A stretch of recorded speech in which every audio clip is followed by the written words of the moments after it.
As we're sitting in the wallowing in our self-pity or a disappointment of, man, I just got to keep doing more. Or maybe God will help me out, or maybe God will save me. It's like, no, he is the subject of the sentence. He is constantly God remembered, God created, God loves. We first loved because he first loved us. He is always the acting towards us, going back to the moving vessel, putting ourselves in a place to receive it. Sometimes that comes doing, like, what's the last thing he called you to do? He told me to build an ark. That's what I'm doing. God helped finish the work, and then God brought the rain. Noah didn't have to worry about all that. He just had to worry about building the ark. That was his job.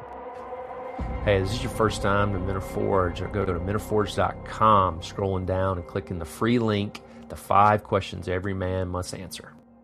Short guide to the questions that quietly shape your identity, your work, your relationships, and the man you are becoming. Now to today's episode. Week 5, episode 5. Week 5. We are not in Genesis 5, skipping Genesis 5.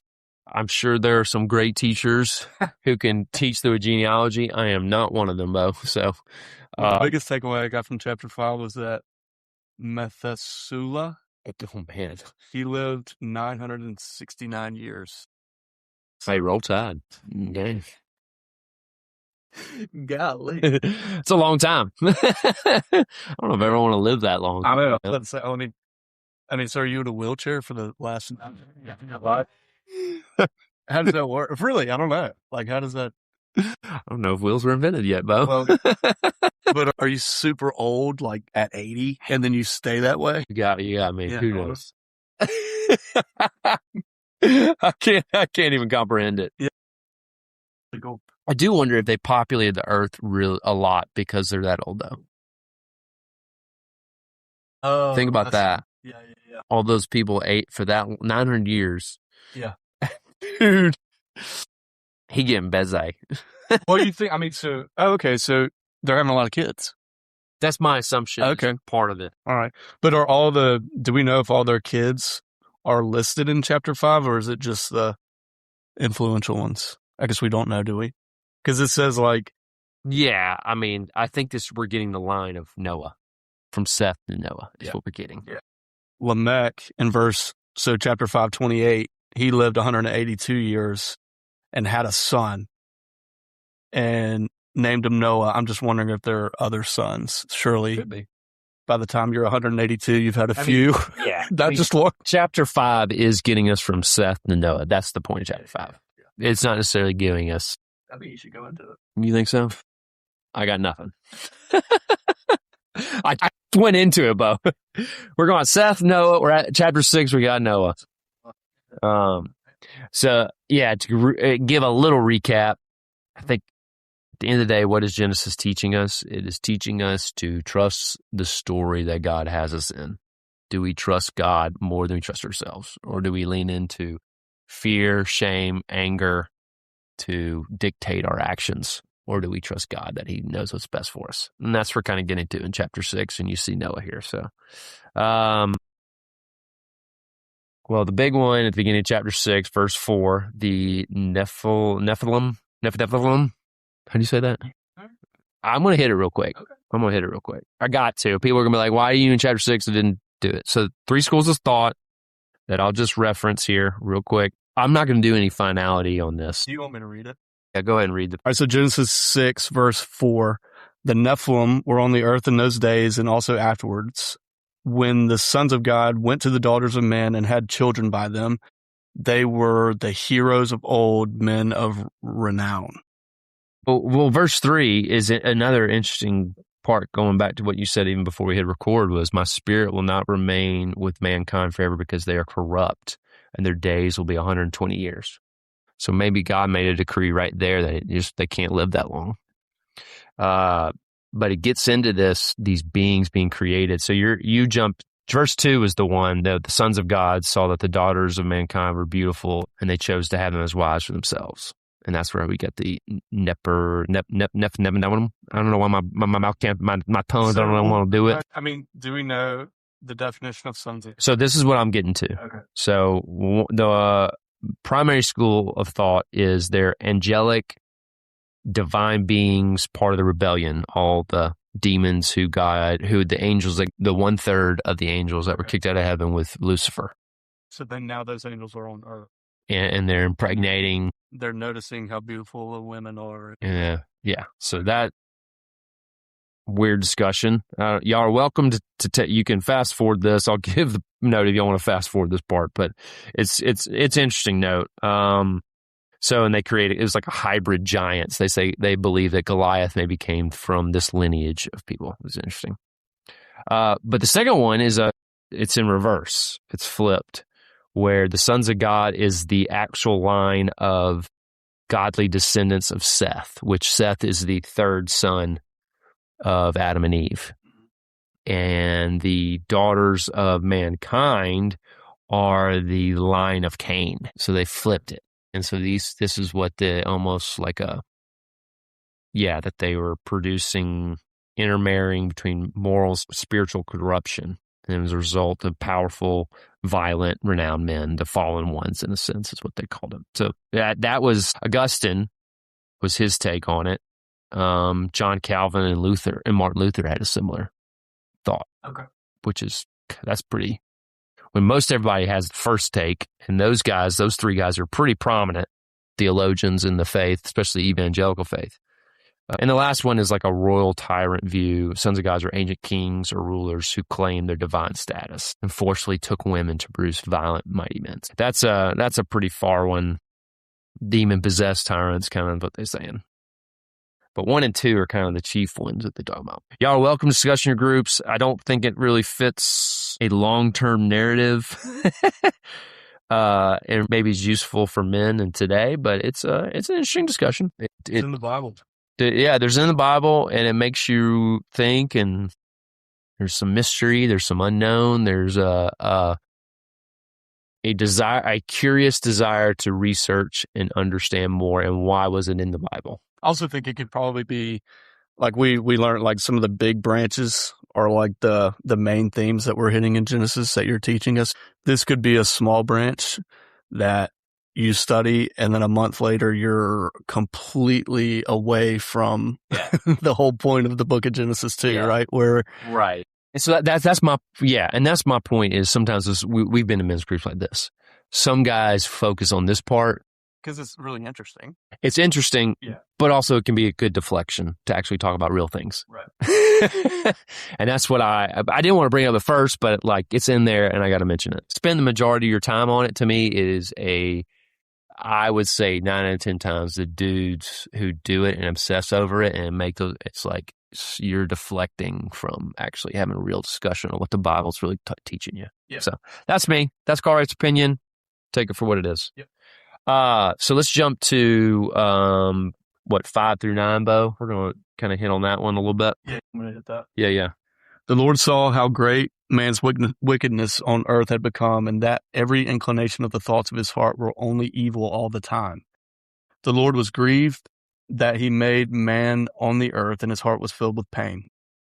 So the Lord said, I will wipe mankind, whom I have created, from the face of the earth, men and animals, and creatures that move along the ground, and birds of the air, for I am grieved that I have made them. But Noah found favor in the eyes of the Lord.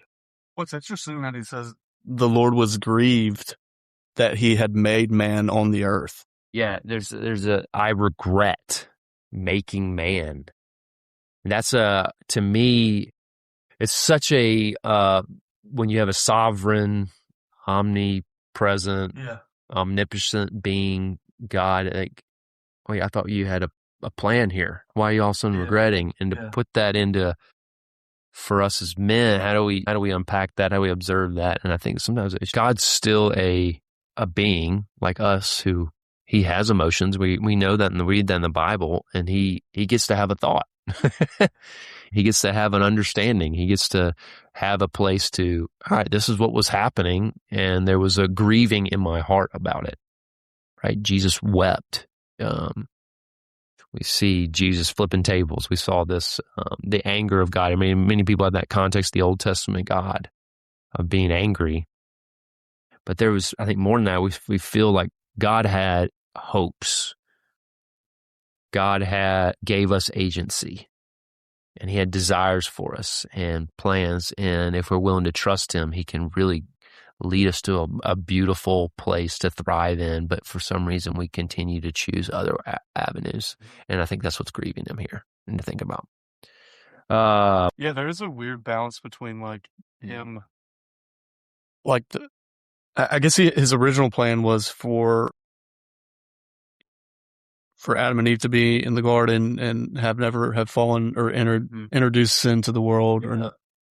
And so I guess the pathway from that is eventually you get, in verse 5, the Lord saw how great man's wickedness on the earth had become. So it seemed like it had just grown and grown and grown from that original entry point of sin. Yeah. And so his plan then is to wipe them all off the earth, which, I mean, that's a crazy thought. Like, because you get into the, well, did he not know that would happen? Did he? Yeah. And it's stuff that I don't think maybe we're supposed to understand fully, maybe. Right. Yep.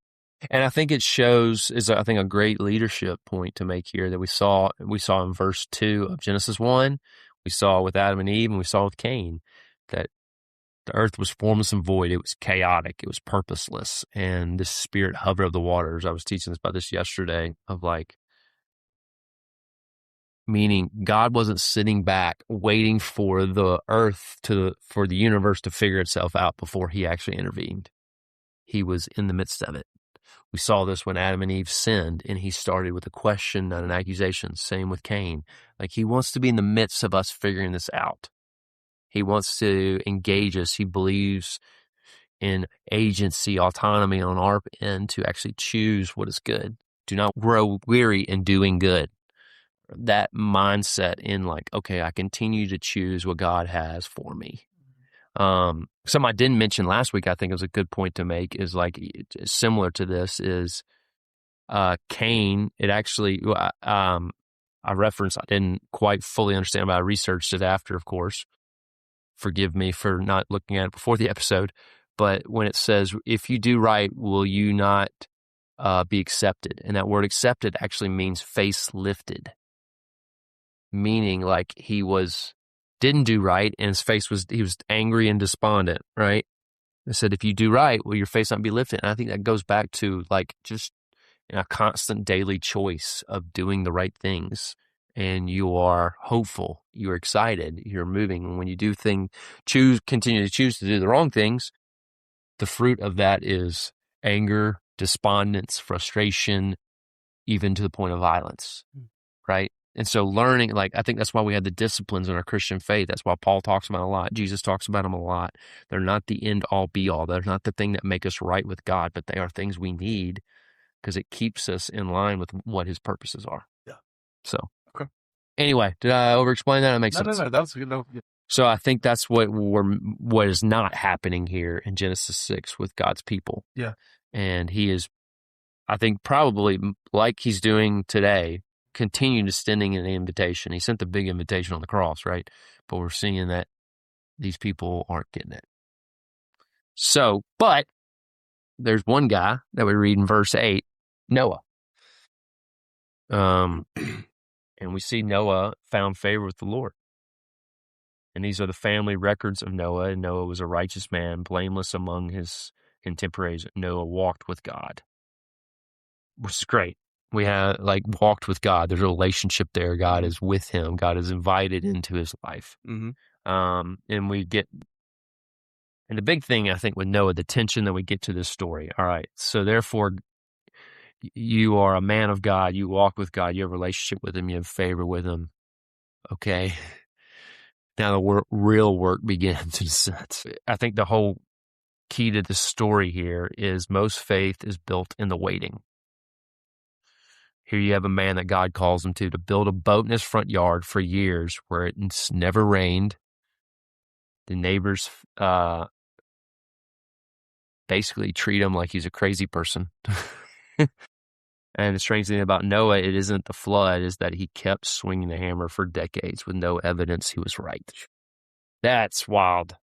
Continuing to choose what is right without knowing. It's like the old, the coach, right, says, it's like outcomes are distraction. Like, I think this is the ultimate version of that. Yeah. Like, Noah is continuing to be in the process. Yeah. Just doing the thing that God called him to and just continue to do it. No matter what the words are around him, no matter his own thoughts, his own feelings about it, but just continue to choose. Do we know how long it took for him to build the ark? Does it say? I can't remember. I don't think it does it? We get the measurements. We get the type of wood. Yeah. We know it rained for 40 days and 40 nights. We know that. Yeah, I mean, it says the ark is to be 450 feet long, 75 feet wide, and 45 feet high. The commentary here says that scholars have estimated that about 45,000 animals could have fit on the ark. Wow. Which is amazing. So we see at the end of chapter 5, Noah was 500 years old. So he's 500 years old at the beginning of end of 5, beginning of 6. And then we see in chapter 7 that he's 600 years old when the flood came. So maybe 100 years? Maybe he's building it over 100 years? I imagine something that big with his ancient tools and probably took 100 years. Yeah. I mean, another thing I kind of get at, this might be a little bit of a off trail, but I mean, just imagine like being told, hey, you need to do a project like this, the magnitude of the project. So like this massive boat, when I don't know what tools they had back then, but it was mainly manual labor and things like that. And just how hard it would be just to get started. Like that first step of faith to like, you get that first piece of wood out and you just start and you're just like, this is going to take 100 years. Yeah. I mean, yeah, that's crazy. Yeah. I mean, that's going back to our conversation about purpose we had a few months ago. It's like, we all want to find our purpose in life. Well, sometimes that's when it starts. That's when when you get the calling, that's when the work starts. It's not the fun and ease. Yeah. And so I think that's where he's, shoot, I had another thought and I lost it. I was looking at here. Oh man, my brain is hurting here. Yeah. I mean, yeah. I mean, the amount of faith, I think is really, hitting me in the forehead. Yeah. In the faith part, meaning, and also going back, like they had no concept for rain. Rain was not a thing. So he truly was a crazy person. Yeah. Back then, wasn't he? Uh-huh. A true crazy person. Right. And that's what I think I think that's what God's all calling us to, is that type of faith, that we look like a crazy person. Yeah. To some degree, right? That we have to, our faith is so radical, it's so dependent on him, that to someone who doesn't know God, it looks crazy. Yeah. Yeah, that God will use the foolish to shame the wise. And that we're seeing this very much here in chapter 6, 7, and 8 here. But then God, 100 years, proved him right. Yeah, crazy. Crazy. I mean, I could say that from my own personal standpoint, that I wouldn't say that. I had a pretty good idea what type of woman I wanted to marry. Did I always go about it the best way? No. Did I always fully trust God? No. But I think there's many people who thought I was not doing it the right way. I should have been dating more, should have been doing more. And I always tell Bethany, my wife, I'm like, you kind of proved me right. Like, I think I was always looking for someone like her. And when she came along, it was like, oh, yeah. Yeah. So, and I think so many people, single and especially single, but mostly married people, didn't put pressure on me of like, this is what you should be doing. It must be like, yeah, it'll happen. Yeah. Most single people like, oh, you should be going on dates every Friday, Saturday. You need to be going on every social. And then, like, to me, as my personality, that sounds exhausting. Yeah. Yeah. And anyway, I did go on multiple blind dates. So Yeah. not all great. But Bethany was a blind date, right? Yeah, technically, I guess, because she was Hinge. You know, just take one, baby. That's right. So I keep buying lottery tickets. Takes one, man. Drive to Georgia every Saturday. Go and give me a lottery ticket. No. If I had, yeah, that's faith. Right? that's faith. There are people who believe that. God told me I was going to win. Oh man. So even to that point, as the joke, let me hit on that joke because we've had this discussion too around the purpose. If you want to go back and listen to that episode talking about purpose, is in the waiting, Noah has a lot of work to do. Mm-hmm. There's like the joke that we're making about going and get a lottery ticket, like it's just going to a gas station and buying something. Word. Yeah. Actually going to Georgia. I'm not helping at all. But yeah, I think there's something about like, hey, like about faith. There's work to be done. It's not just blindly sitting on the couch going, all right, Lord. And I think there is something to the waiting. And most of our faith is built in the waiting. It's what you've told me. There's always, sorry, you were about to say it. I had to cut you off, but there was forward movement. Yeah. So that he could be steered. I mean, I always think about that. Like, is there, are you moving forward in some way so that you can, like, you told me a boat can't be steered unless it's moving forward, right? Yeah. So God uses a moving vessel. Yeah, that's a good point. So, yeah, and in this whole story is really interesting. Not every version says it like this. My CSB does not. But you see it twice. Verse? Is 1 verse 8 and 8:1. No, 6:8. There's 6:8 and 8:1. What does 8:1 say? 8:1 in the NIV. Skip a verse. It says, but God remembered Noah and all the wild animals and the livestock that were with him in the ark, and he sent a wind over the earth, and the waters receded. Yeah, so there's something that's funny about most versions. Yeah, but no, there's always the but Noah, I think, in this whole conversation. What does 6:8 say?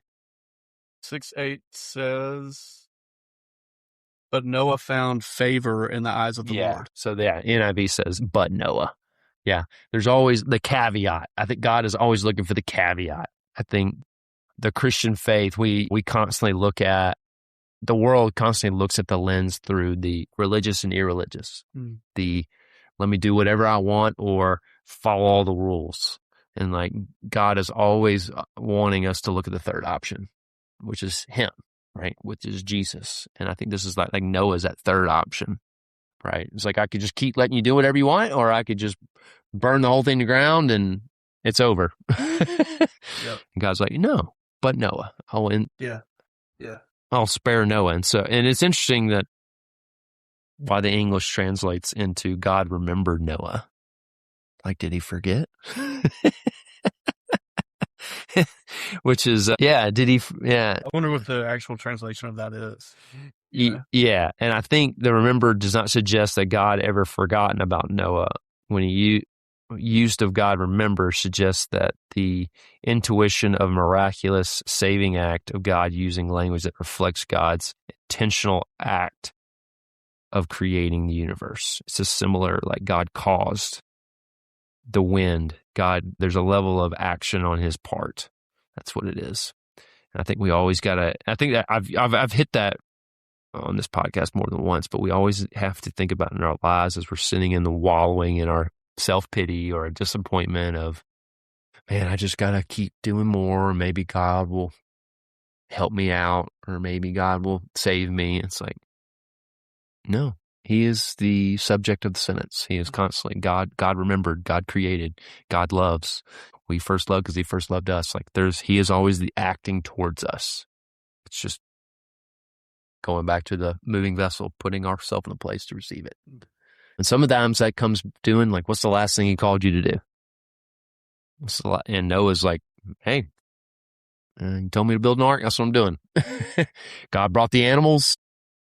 God helped finish the work, and then God brought the rain. Like Noah didn't have to worry about all that. He just had to worry about building the ark. That was his job. So there's something to it like that. Just, I don't want to call it blind obedience, but it is just showing up, doing the first thing in front of you. Like I imagine that 100 years putting together an ark. That's, and that's not, I'm guessing the time frame is. So Yeah, I mean, in year 11, there had to be a random Tuesday where he was like, what am I doing? Yeah. And you think about like all the and then you imagine the crazy people like pulling pranks and tearing it down, or crazy teenagers vandalizing it. Yeah, exactly. Spray painting it with stuff, rolling toilet paper on it.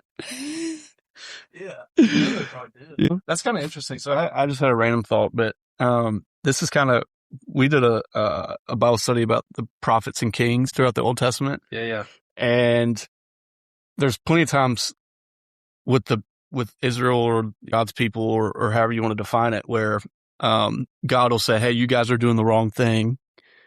But then he'll always offer a way out to somebody or something. And so it's kind of unique that it's really the same framework here, right? Yeah. Like, hey, I'm about to do this thing where I'll wipe everybody out, but here's a small way out for the people that he loves. That, so there's a consistency there throughout the Old Testament too.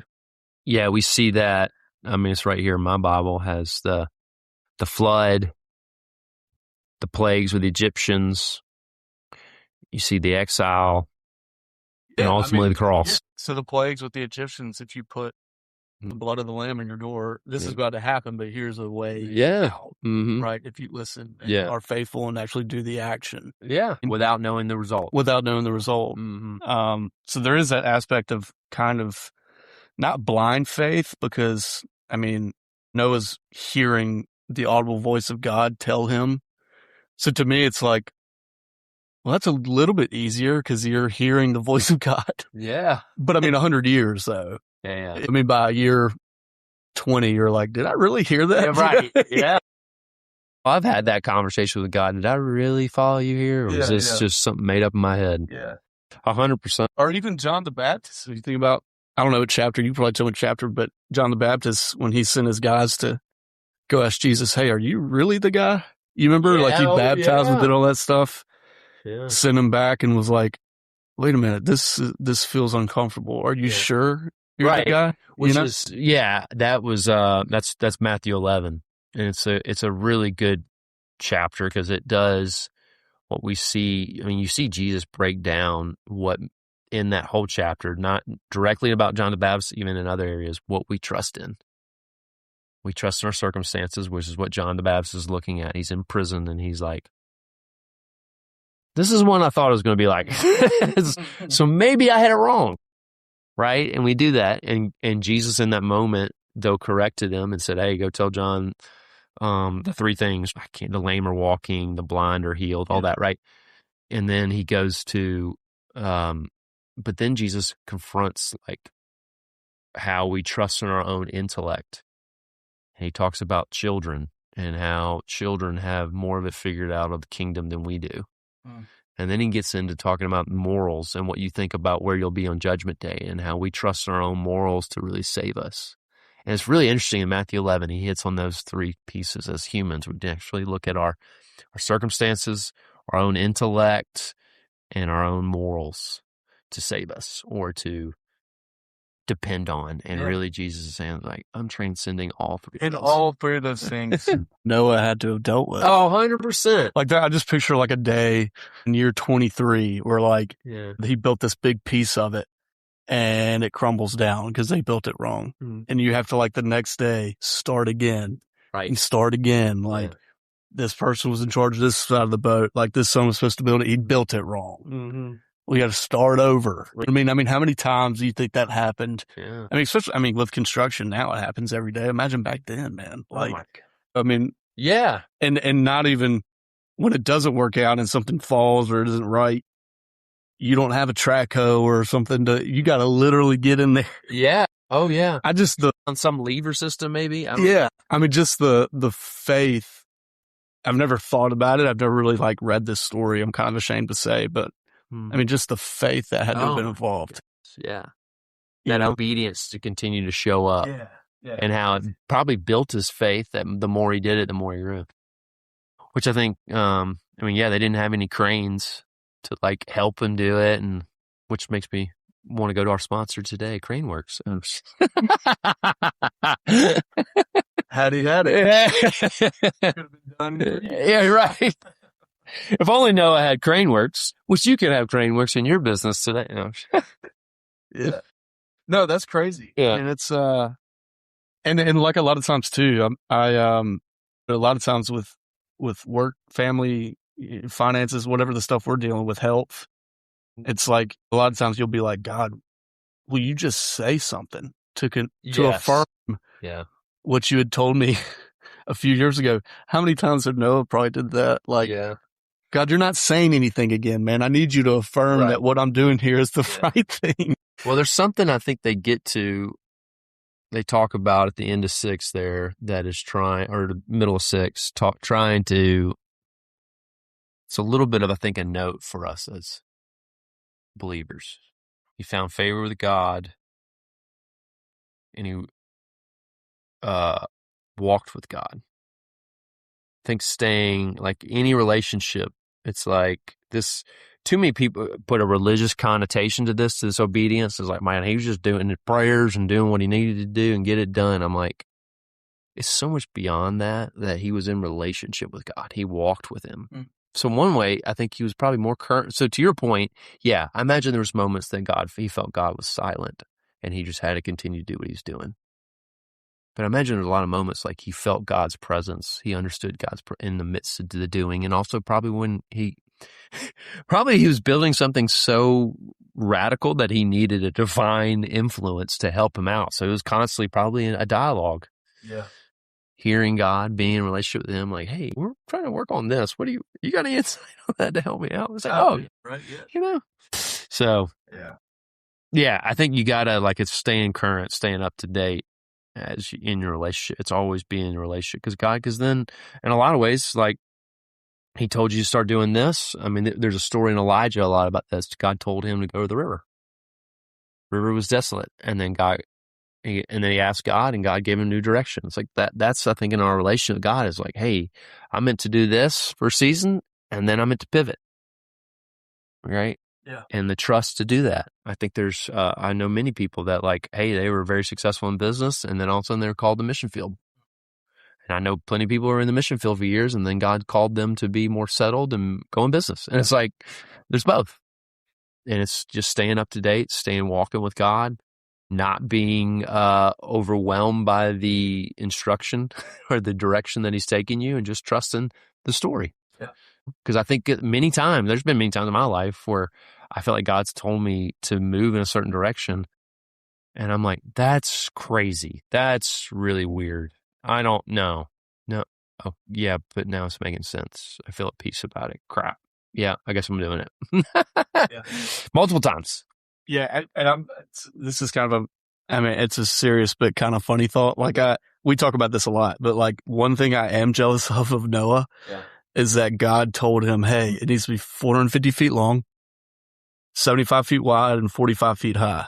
Yeah. I'm like, hey, God, can you tell me those kind of specifics for my life as well?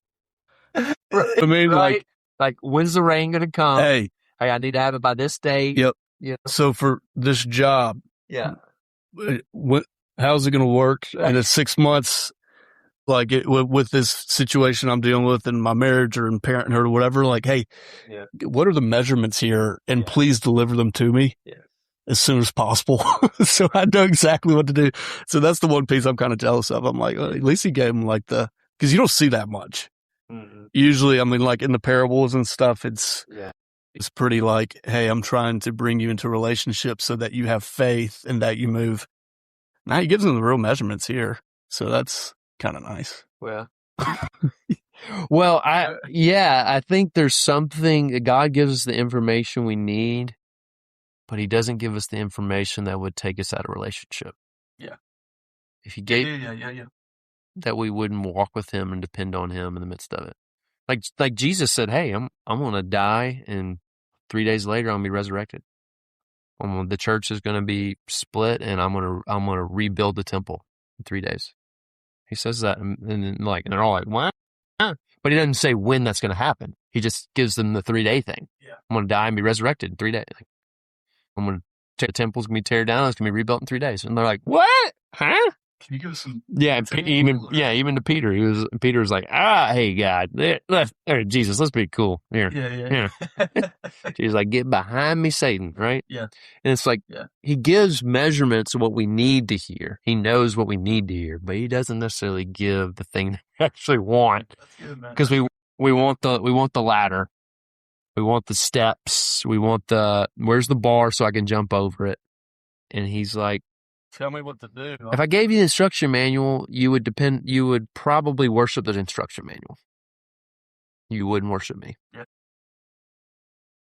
Yeah. What would be you said it. What's driving me to relationship with him? What's driving me to talk with him and seek him? Mm-hmm. If he gives us all the information. Yeah. Hey, but this was going to happen in 2 years. This was going to happen in 10 years, 12 years. Yeah. I would coast. I mean, it's like one side of my brain is like, yeah, but that's faith. I would believe that it's going to happen. But the other side is like, he has no interest in that. Right. Not the faith part. You understand what I'm saying? Like, he has no interest in like giving you the answer to the question. No. Right? Yeah. Absolutely. Which is hard. Dude, that's hard. 100%. I think there are moments he does, but it may not be in the way you want it. There's always that too. It's like God knows exactly what we need. Yeah. And he knows our desires, right? Give your desires of your heart to the Lord. Delight yourself in the Lord, and he will give you the desires of your heart. There it is. That's the word I'm thinking of. That's the one. Delight yourself in the Lord, and he'll give you the desires of your heart. That's really good. Anyway, so that's kind of my connotation. Yeah. Thinking about that. And I think maybe a key takeaway to kind of maybe start wrapping this up here is floods recedes. We get down to God's promise. We see his covenant that he mentions. I really think it was cool. I recommend any of y'all research what it means, like chiasm, because really 6 through 9 is a ancient literary term they use as a chiasm, where you'll see almost like identical sides to something, and in the middle is a treasure. And that was verse 1, because we see there's verse 7 on either side. We see the same numbers on either side, but verse 8:1 is kind of the treasure that God remembered Noah. Because then we get to the really end of verse 9, we see this curse here. So Noah gets off the boat, plants a garden, gets drunk on it. And the rescue man still stumbles. This was never be flawless. I think that's also like when we think about obedience, being faithful, we think about being perfect, and I don't think that's it at all. Mm-hmm. And I think this story tells like Hebrews. So we see in the book of Hebrews, by faith Noah warned about what he could not see yet, but built the ark. And that's kind of the theme of this. And I think that's what also we see him curse Canaan, one of his sons. And I won't go into that story. There's lots of commentaries on that. But the covering of his nakedness, and he curses one of his sons. And some people just say, hey, this is just a little connotation to the story that continues to happen, that Canaan ends up being a big thorn in the side of Israel going forward. And it has a lot to do with this curse that Noah gives. What's one act of obedience this week that nobody will applaud? I think, what is it that you're doing that you feel like what God's called you to do, and you feel like there's a level of peace to it? There may be low moments, but there's peace to it. What is it that you're doing you feel like you're not getting recognition or praise for, but that's what God's called you to? What is that? And maybe naming that for yourself, giving that to a friend, a spouse, a mentor. I think at the end of the day, God's looking to confirm those moments in us, and it comes if we're willing to just open our heart to it. And sometimes it happens through community. So, any other thoughts about it? No, that's good. I like it a lot. This kind of the theme for me going through this. Is that there's so much here that I never knew was really here. Yeah. And a lot of it's so consistent with the rest of the Bible. It's you can see like all kinds of themes of like restoration, like when they have to repopulate the earth. Yep. God redoes his command. Yeah. Be fruitful and multiply. Yep. He gives them a promise. Like he's constantly giving us promises and covenants. Mm-hmm. Yeah, it's really cool. Yeah. Stuff we need to look into more. God is revealing his nature constantly. Though, I mean, stuff we talked about in Genesis 1. Yeah, that's what. Yeah, to your point. Yeah. Yeah. And it's like you're seeing it. His He's the same mercy, God. his love, yeah, his creativity, Yeah. his heart for us, his Yeah. desire to be in relationship with us. I mean, all those things that if someone came to open up the Old Testament, especially the book of Genesis, and wanted to pick apart, they would find it. But if you're really looking, his heart is in there for us. There's a lot of different directions you can go that I bet the enemy would love to use as a distraction. Yeah. Apart from like, hey, this is getting to the meat of Noah was faithful, but because of Noah, over the way out, and Noah was constantly for 100 years continuing to do the work and walk with God. Something you would never find if you spent all your time trying to figure out who the Nephilim was. Right. It's a good distraction. Yeah. Yeah. Right.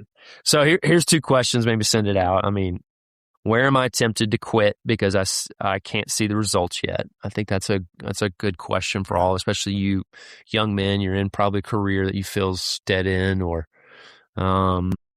you started something new and you're like, oh, this was not what I thought it was. Yeah. Marriage is probably one for a lot of guys out there. Parenthood. Oh man. Yeah. And what favor am I still trying to earn that I've already been given? Yeah. Noah already had favor with God, and then he didn't build the ark to earn favor with God. Right? He already had favor with God. So there's something to that. He did that more out of relationship than for approval. So, that's really interesting. Yeah, you don't have to see the whole story to trust the one writing it. Man, there's so much in this book that we could unpack, or just even in those 4 chapters. Thank y'all for listening to Men Are Forged podcast. This is Cartwright Morris. Excited you're here. Recommend you checking out the website and going to The Forge. This is my young professional development program for men in their 20s and 30s. It's an ongoing structured guidance that helps young professional men trade performance-based identity for one rooted in Christ through weekly teaching, deep discussion, and monthly mentoring. Click on the apply link if you want more, or to talk to me. You can schedule a call. That's menareforged.com/theforge. Appreciate y'all listening. I'll see you next time.